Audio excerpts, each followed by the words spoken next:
नमस्कार, स्वागत है आपका। ओंकार न्यूज देख रहे हैं आप और मैं हूं आपके साथ शाहनवाज मिर्जा। पीलीभीत से इस वक्त एक बड़ी खबर आ रही है। पीलीभीत में ग्लोबल इन्वेस्टर समिट का आयोजन होगा, यानी कि जो एक बड़े पैमाने पर उत्तर प्रदेश के अंदर इन्वेस्ट करने को लेकर योगी सरकार कार्यरत है, उसमें ये बड़ी खबर, बड़ी अपडेट। पीलीभीत में ग्लोबल इन्वेस्टर समिट का आयोजन होगा और प्रदेश के कई बड़े उद्योगपति इसमें हिस्सा लेंगे, यानी कि उसमें शामिल होते हुए नजर आएंगे। जिला प्रशासन ने इन्वेस्टर समिट के लिए तैयारियां पूरी कर ली हैं। जनपद में इन्वेस्टर समिट के आयोजन से स्थानीय लोगों में खुशी का माहौल दिख रहा है। राज्य मंत्री संजय सिंह गंगवार भी इसमें शिरकत करेंगे और इन्वेस्टर समिट का आयोजन जनपद के जेपी होटल एंड स्क्वायर में आयोजन करवाया जाएगा। ये बड़ी खबर, बड़ी अपडेट आपको पीलीभीत में दे रहा है। पीलीभीत के साथ उत्तर प्रदेश का भी एक बड़े पैमाने पर यहां पर लोगों को रोजगार मिलता हुआ नजर आएगा। 8,000 करोड़ रुपए का निवेश जो है वो हो सकता है और निवेश के लिए देश और विदेश से यहां कंपनियां आएंगी। प्रदेश की इकोनॉमी व्यवस्था इससे मजबूत होगी, यानी कि जो पीलीभीत के अंदर इन्वेस्टर समिट होने जा रहा है उससे प्रदेश की इकोनॉमी को ग्रोथ मिलेगी और बड़े पैमाने पर यहां पर देश और विदेश की बड़ी कंपनियां जो है वो आती दिखाई देंगी।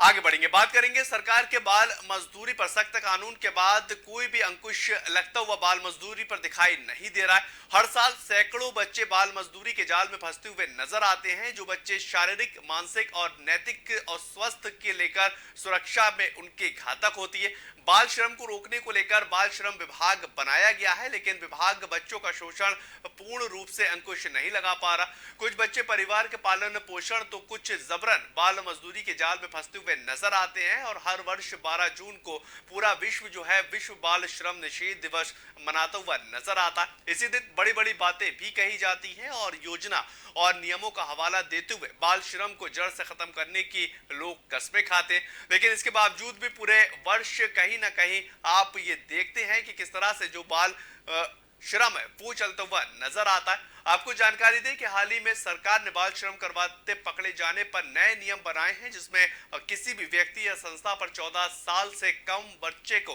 काम कराते पकड़े जाने पर 40,000 रुपए का जुर्माना या 6 महीने की जेल का नियम बनाया गया। सख्त नियम होने के बाद कोई भी बाल मजदूरी पर अंकुश नहीं लग रहा है और लगातार जो बाल मजदूरी है वो एक बड़े पैमाने पर बढ़ती हुई नजर आ रही है।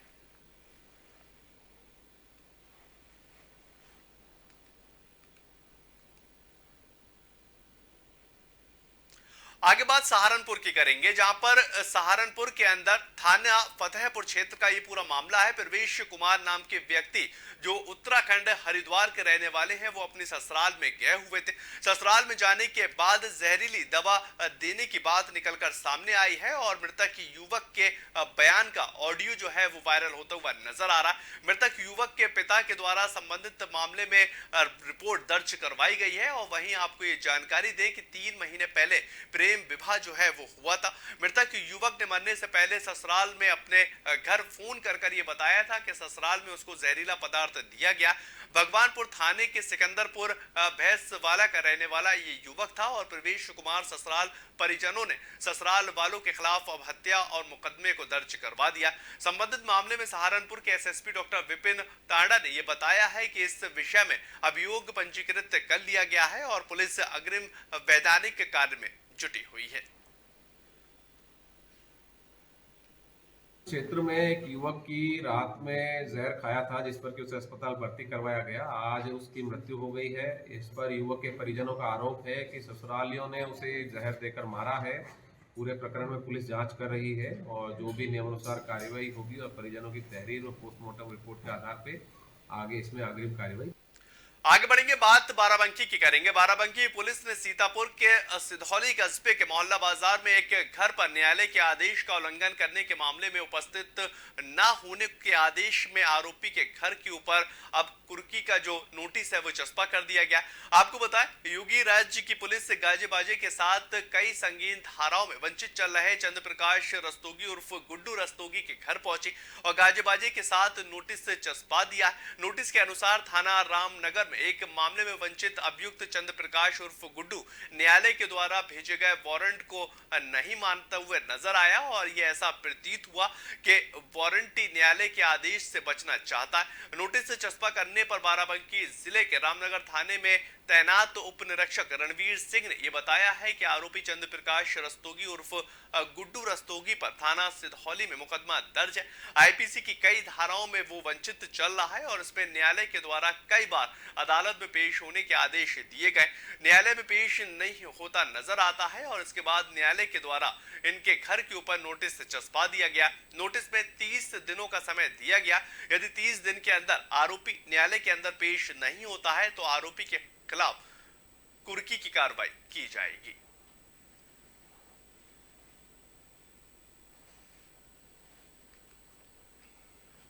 उधर बात करेंगे बदायूं की, जहां पर एक तेज रफ्तार पिकअप वाहन और ऑटो अनियंत्रित होकर पलट गए। ऑटो सवार लगभग आधा दर्जन लोग इसमें घायल हो चुके हैं और इसके बाद मौके पर पहुंचे लोगों ने घायलों को जिला अस्पताल में भर्ती करवाया। तो वहीं पर आपको बताएं कि मामला थाना सिविल लाइन क्षेत्र के मजिया गांव का है और पुलिस ने जानकारी देते हुए ये बताया है कि मामला बाईपास के पास जो है वो घटित हुआ था। इसको लेकर जांच पड़ताल पुलिस से करती हुई नजर आ रही है।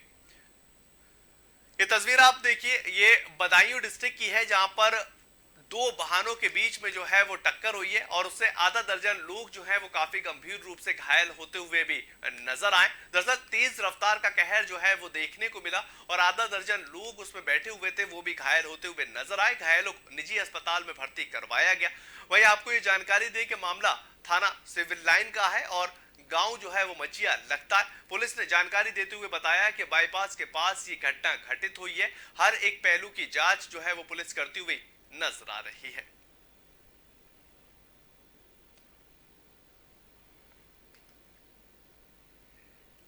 एक और बड़ी खबर आ रही है मैनपुरी से, जहां पर प्रेम प्रसंग में युवक की हत्या कर दी गई और पत्नी ने अपने ही पति को मौत के घाट उतारा है। ये बड़ी खबर, पत्नी और प्रेमी को पुलिस ने गिरफ्तार किया। एक्स्ट्रा मैरिटल अफेयर का ये पूरा मामला बता रहे हैं। उत्तर प्रदेश के जनपद मैनपुरी थाने क्षेत्र की ये खबर, जहां पर प्रेम प्रसंग में युवक की निर्मम हत्या करने का मामला दरअसल निकलकर सामने आ रहा है। जहां पर एक कलयुगी पत्नी ही अपने पति की हत्यारन बनी है और कलयुगी पत्नी ने अपने आशिक संग मिलकर इस खौफनाक जघन्य वारदात को अंजाम दिया। फिलहाल पुलिस ने पत्नी और उसके प्रेमी को गिरफ्तार कर लिया है और युवक के शव को पोस्टमार्टम के लिए भेज दिया है।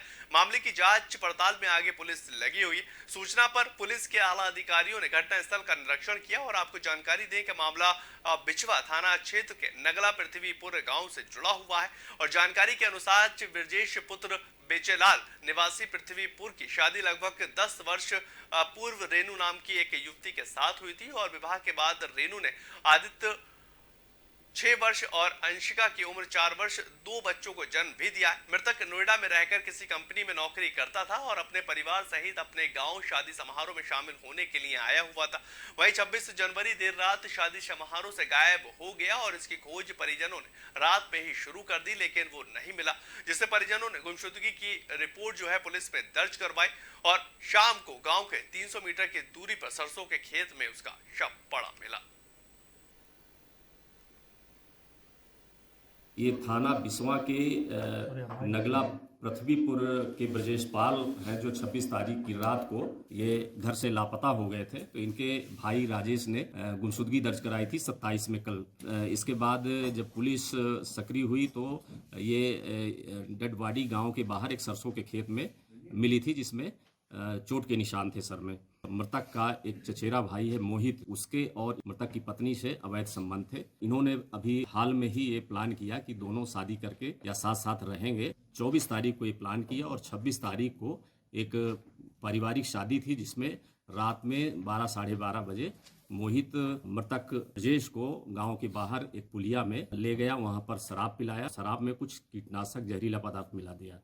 जैसे ही मृतक बेहोश हुआ तो जो मुख्य आरोपी है मोहित और उसकी पत्नी भी पहुंच गई थी वहीं। दोनों ने उसके सिर पे वार किया ईंट पत्थर से, तो उसको चोट लगी और इसके बाद वो 100 मीटर दूर करीब वहीं से पुलिया से एक सरसों के खेत में। खबर लखीमपुर खीरी से आ रही है, जहां पर जिला कारागार के अंदर अपने भाई से मिलने आए 4 वर्षीय मासूम के चेहरे पर जिला कारागार के कर्मियों के द्वारा बच्चे के चेहरे पर मोहर लगाई गई है। 4 वर्षीय मासूम योगेश अपनी दादी लजावती के साथ अपने भाई जो कि कारागार के अंदर बंद है उससे मिलने के लिए आया हुआ था। लजावती ने बताया कि थाना कोतवाली सदर क्षेत्र के अंतर्गत गाँव भक्तिपुरा में हम लोग रहा करते हैं और मिलाई के दौरान जेल कर्मियों के द्वारा मेरे पोते के चेहरे पर जेल की मोहर लगाई गई है, जिसका वीडियो सोशल मीडिया पर तेजी से वायरल होता हुआ नजर आ रहा है। और जेल अधीक्षक विपिन कुमार मिश्रा ने यह बताया है कि इस पूरे मामले की जांच कराई जाएगी। जांच में जो भी दोषी होगा उसके खिलाफ सख्त से सख्त कार्रवाई की जाएगी। हालांकि जेल अधीक्षक ने यह बताया है कि जो परिजन कैदी से मिलने आए हुए थे वे अपने घर वापस लौट चुके। जेल अधीक्षक ने यह भी बताया कि इस पूरे मामले को संज्ञान में लेते हुए आगे की जांच की जा रही है। ये तस्वीरें आप देखिए किस तरह से जो एक मासूम बच्चा यानी कि 4 वर्षीय वो बच्चा अपने भाई से जेल के अंदर मिलने गया हुआ था, लेकिन इसमें बड़ी बात ये रही कि जब मिलने के लिए किसी कैदी से जो उसके रिश्तेदार हैं, परिजन है, वो जाते हैं तो एक मोहर जो है वो लगाई जाती है। दरअसल वो मोहर हाथ में लगाई जाती है, लेकिन इस मासूम के चेहरे पर, जो 4 वर्षीय मासूम है, उसके चेहरे पर जिला कारागार के कर्मियों के द्वारा लगाई गई है। 4 वर्षीय मासूम योगेश अपनी दादी के साथ जो है अपने भाई को कारागार के अंदर, जेल के अंदर मिलने के लिए गया हुआ था। और दादी ने, जो उनका नाम लज्जावती है, उन्होंने बताया कि थाना कोतवाली सदर क्षेत्र के अंतर्गत गांव भक्तिपुर के ये लोग रहने वाले हैं और मिलाई के दौरान जेल कर्मियों के द्वारा इनके पोते के चेहरे पर जेल में जो कर्मचारी है उसने मोहर लगाई, जिसका वीडियो भी अब सोशल मीडिया पर जमकर वायरल होता हुआ नजर आ रहा है। जेल अधीक्षक विपिन कुमार मिश्रा ने यह बताया है कि इस पूरे मामले की जांच करवाई जा रही। जांच में जो भी दोषी होगा उसके खिलाफ सख्त से सख्त कार्रवाई की जाएगी। लेकिन बड़ी बात यह बनती है कि आखिर इस मासूम बच्चे के चेहरे पर किसी ने किस तरह से चेहरे के ऊपर मोहर लगा दी और ये काफी ज्यादा गंभीर मामला बनता हुआ नजर आ रहा है। इसी को लेकर जेल अधीक्षक ने यह बताया है कि जो परिजन कैदी से मिलने के लिए आए हुए थे वो अपने घर वापस लौट चुके हैं।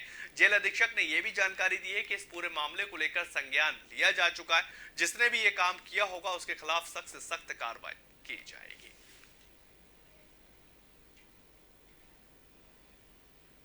वो भैया वीडियो वायरल अभी जेलर साहब की मैंने वीडियो में मोबाइल में देखा, तो उसके बाद दो लोग एक बाहर हवलदार और एक अंदर घुसने पे गेटकीपर, ये 2 लोग मोहर लगाने का कार्य करते हैं। तो बच्चे के फेस को देखने पे लग रहा है कि अगर जो भी वो स्पॉट होगा वो रेड कलर का होगा। तो रेड कलर का जो मोहर लगाया गया वो गेटकीपर के द्वारा अंदर लगाया गया है। बाहर से ब्लू कलर का लगाया, ब्लू कलर है नहीं वो। दोनों लोग स्पष्ट रूप से मना कर रहे हैं कि हमने किसी बच्चे के गाल पे हमने मोहर नहीं लगाई। मामला से इंसानियत को शर्मसार कर देने वाला मामला दरअसल निकलकर सामने आया है और यहाँ पर धारदार हथियार से छात्र के सिर पर कई बार वार किए गए। वहीं छात्र का शव जंगल में पड़ा मिला है और हत्या की सूचना पर पुलिस मौके पर पहुंची है और साथ ही डॉग स्क्वाड की टीम और फिंगरप्रिंट एक्सपर्ट की टीम भी मौके पर पहुंचती हुई नजर आई। पुलिस ने छात्र के शव को पोस्टमार्टम के लिए आगे भेज दिया है। आपको बताएं ये खबर जहां पर कानून व्यवस्था को लेकर योगी सरकार लगातार एक्शन मोड में नजर आ रही है और वहीं पर ये जंगल में अमरोहा की खबर, एक छात्र का शव पड़ा मिला है। पुलिस अब आगे की जांच पड़ताल में जुटी हुई है और शव को पोस्टमार्टम के लिए भेजा जा चुका है। रजबपुर थाना क्षेत्र का दरअसल ये पूरा मामला है जहां पर एक इंसानियत ही पूरी शर्मसार हो चुकी है। धारदार हथियार से छात्र के सिर पर कई बार जो है वो वार किए गए हैं और उसका शव जंगल में फेंक दिया गया। हत्या की सूचना पर पुलिस मौके पर पहुंचती हुई नजर आई और साथ में डॉग स्क्वाड और फिंगरप्रिंट एक्सपर्ट की टीम भी मौके का मुआयना करती हुई नजर आई। पुलिस ने छात्र के शव को पोस्टमार्टम के लिए भेज आगे की कार्रवाई शुरू कर दी। लेकिन बड़ा सवाल कि जो बदमाश है, जो आरोपी है, उनके आखिर हौसले इतने बुलंद कैसे हो जाते हैं कि वो एक छात्र के सर में कई बार चाकू से वार करते हुए नजर आते। क्योंकि उत्तर प्रदेश के अंदर कानून व्यवस्था दुरुस्त रहे, किसी भी अपराधी के हौसले इतने बुलंद ना हो कि वो दूसरे को नुकसान पहुंचा सके। इसको लेकर योगी सरकार लगातार प्रयासरत है और लगातार ये कोशिश कर रही है कि हर एक शहर के अंदर कानून व्यवस्था जो है वो दुरुस्त होनी चाहिए ताकि लोगों के अंदर कानून का भय पनप। लेकिन ऐसी खबरें काफी ज्यादा चुनौती पुलिस को देती हुई नजर आती है और पुलिस के सामने एक एक्शन यहाँ पर इस बात का लेना चाहिए कि आखिर अपराधियों के दिल के अंदर कानून का डर होना चाहिए जिससे किसी भी अपराध को वो घटित ना कर सके।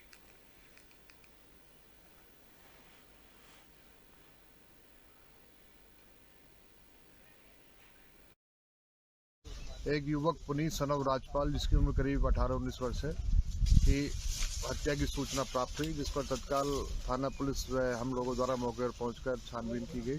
तो प्रारंभिक जांच में पुनीत का शव गांव के पास ही धर्म सिंह की ट्यूबवेल के पास मिला है। ऐसा प्रतीत होता है कि उसके सर में किसी भारी वस्तु से प्रहार किया गया है। शव को कब्जे में लेकर पंचायतनामे की कार्रवाई पूर्ण कराते पोस्टमार्टम हेतु भेजा गया तथा परिजनों की तहरीर पर उचित धाराओं में अभियोग पंजीकृत करते हुए आवश्यक विधिक कार्रवाई की जा रही है। आगे बढ़ेंगे, बात करेंगे बुलंदशहर की, जहां पर पूर्व आरएलडी विधायक मलखान सिंह और उनके अंगरक्षक की हत्या के मामले में हत्यारोपियों की गिल्टी होल्ड कर लिया गया है और अब सोमवार को फैसला जो है वो सुनाया जाएगा। आपको जानकारी दें कि मलखान सिंह अलीगढ़ के इगलास विधानसभा से विधायक थे और अलीगढ़ में 30 मार्च 2006 को उनकी गोली मारकर हत्या कर दी गई थी। बुलंदशहर कोर्ट ने 14 आरोपियों को गिल्टी होल्ड किया है और आपको ये भी जानकारी दें कि कुल 18 आरोपी इसमें बनाए गए थे, जिनमें 3 आरोपियों को मौत हो चुकी है, एक आरोपी का मेडिकल जो है वो करवाया गया है। ये जानकारी बुलंदशहर की खबर, बड़ी खबर, जहां पर विधायक जो पूर्व विधायक थे उनके मर्डर से जुड़ी हुई ये खबर आपको बता रहा है। पूर्व आरएलडी के विधायक मलखान सिंह और उनके अंगरक्षक की हत्या के मामले में हत्यारोपी को गिल्टी होल्ड कर लिया गया है और अब सोमवार को फैसला जो है वो सुनाया जाएगा। ये भी आपको जानकारी दी कि मलखान सिंह अलीगढ़ के इगलास विधानसभा से विधायक रह चुके हैं और 30 मार्च 2006 को उनकी गोली मारकर हत्या कर दी गई थी। बुलंदशहर कोर्ट ने 14 आरोपियों को गिल्टी होल्ड किया था और 18 आरोपी इसमें बनाए गए थे, जिनमें से 3 आरोपियों की मौत हो चुकी है और एक आरोपी मेडिकल पर है।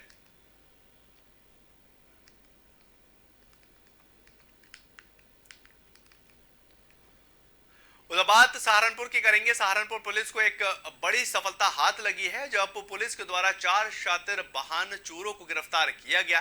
सहारनपुर के एसएसपी विपिन टांडा ने प्रेस वार्ता में जानकारी देते हुए ये बताया है कि थाना कुतुबशेर पुलिस और एसओजी की संयुक्त टीम ने 4 शातिर वाहन चोर शहजाद, मोहम्मद इरफान और नफीस आकिल को गिरफ्तार कर लिया है।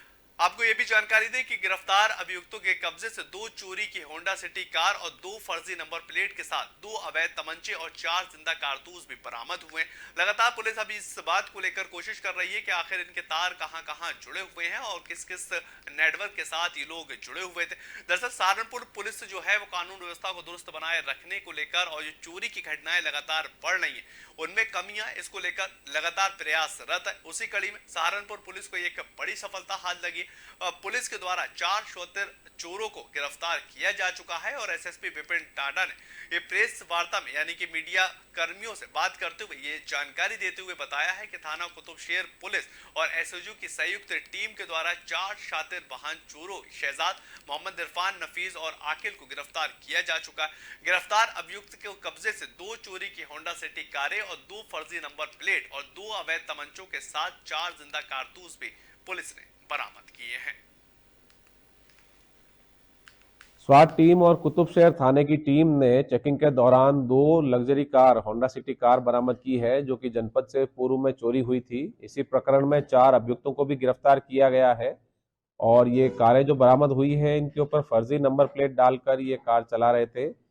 जांच पड़ताल में पूछताछ में सामने आया कि ये वाहन यहाँ से चोरी करने के बाद में एनसीआर क्षेत्र में ले जाकर वहाँ बेच देते थे और वहां पर ये पशु तस्करी या फिर ये कबाड़ी को बेचकर कटान करवाते। चलिए फिलहाल इस बुलेटिन में इतना ही। ताज़ा खबरों के लिए आप लगातार बने रहें ओकार न्यूज के साथ।